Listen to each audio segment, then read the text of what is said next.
Hey, Bulls and Bears. It is Tuesday, August 17th, 2021.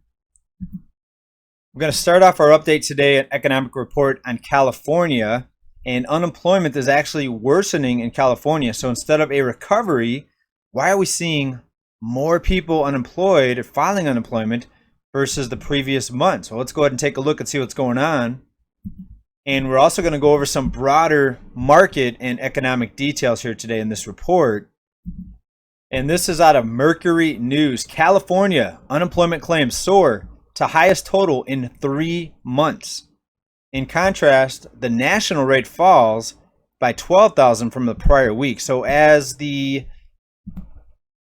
new unemployment claims are dropping nationally, when you look at the overall average, but when you look at the total, California just the opposite. We're increasing now. We're seeing the highest unemployment in 3 months. So where is the recovery? Well, this goes to show you what happens when you have a lot of fear. And yes, there's restrictions being put on here, new mandates being put on people. The governor is facing a recall. Now, let me just comment on that real quick. I don't think he's going to get recalled. We're talking about Newsom here.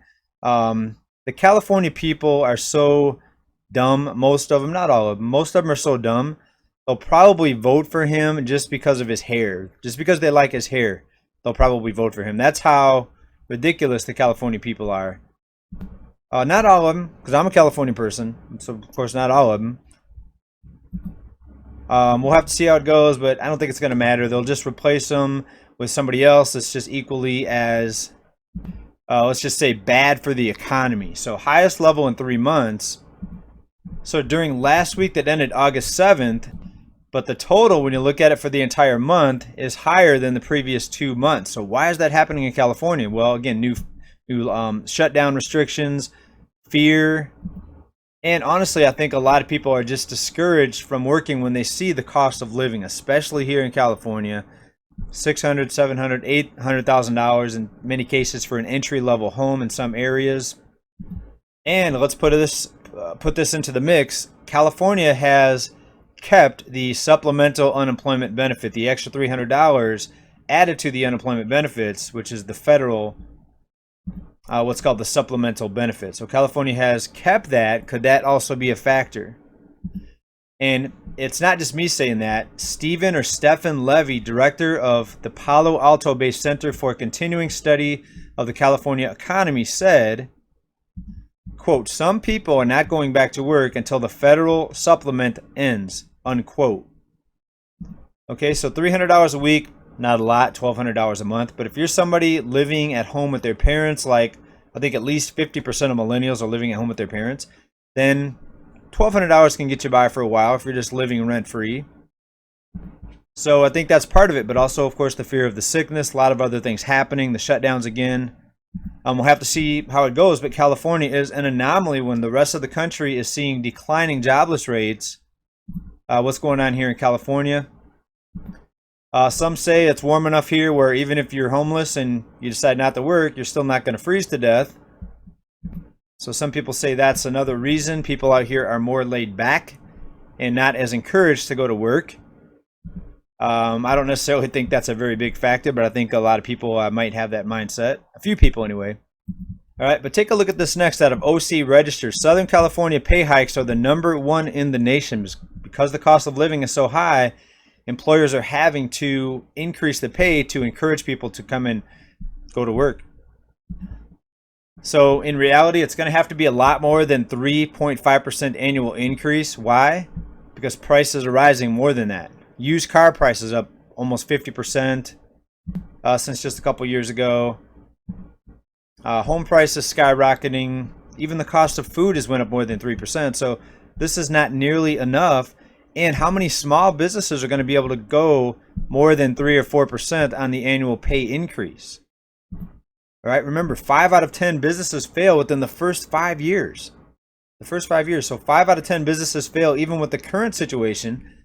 What if they have to pay people even more? You're going to see nothing but big mega companies survive. And it's going to look real ugly when we start seeing this unfold. And we haven't even gotten to the worst of it yet. I think we're just at the beginning. We haven't seen anything yet. The money printing, the rising prices. The wipeout of the small businesses, I think we're just getting started. Why? Because really nothing's being done to reverse the situation. Everything that we see that's causing the rising prices and the supply chain issues not being fixed, unless you see some good news that I don't see. If you do, please let me know down in the comments. You know, people often like to say that, oh, JJ's just doom and gloom, he doesn't have any good news. I'm all for good news. I love to report good news. The problem is, in the research that I'm doing, I'm not finding much good news. What you may think looks like good news is actually not good news if you just look at the numbers. People write to me or type in comments, JJ, the unemployment rate's dropping. What are you talking about? Just listen to the videos.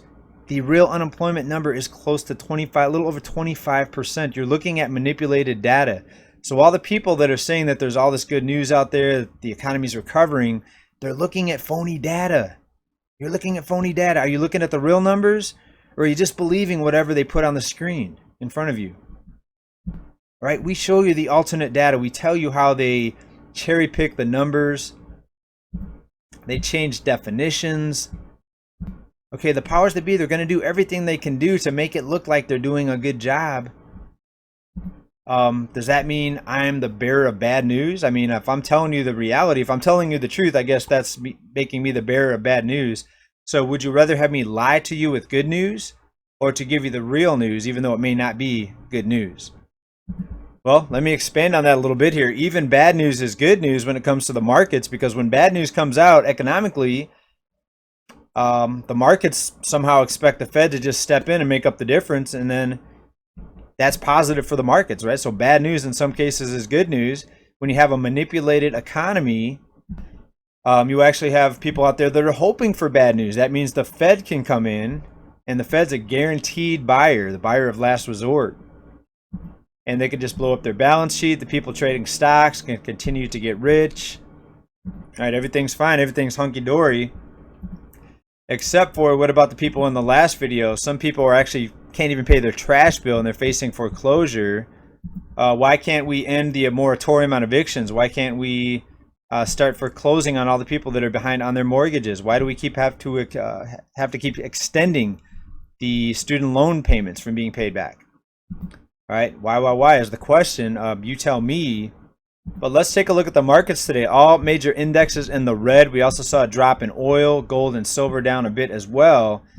The stock markets fall after retail sales disappoint. Retail sales disappoint. So why? I mean, maybe they need to send out more stimulus checks. That would increase spending. That would make the GDP look better. And maybe that would increase confidence. But if you look at the consumer confidence, the latest report, we're at about a 10-year low. So maybe more people are starting to realize what's happening, that this is a economic non-recovery. And hopefully people are realizing they need to continue to prepare. Just like I'm doing, keep stacking, keep cash on the side, because if there is a correction here, if this system gets transformed, like many are talking about, cash will still be valuable for a while, and you'll be able to buy assets on the cheap if they drop. But also brace yourself for inflation, because if it doesn't drop, if the manipulation doesn't stop, you're looking at inflation, and you do want to ride that bull and get ahead any way you can in this environment.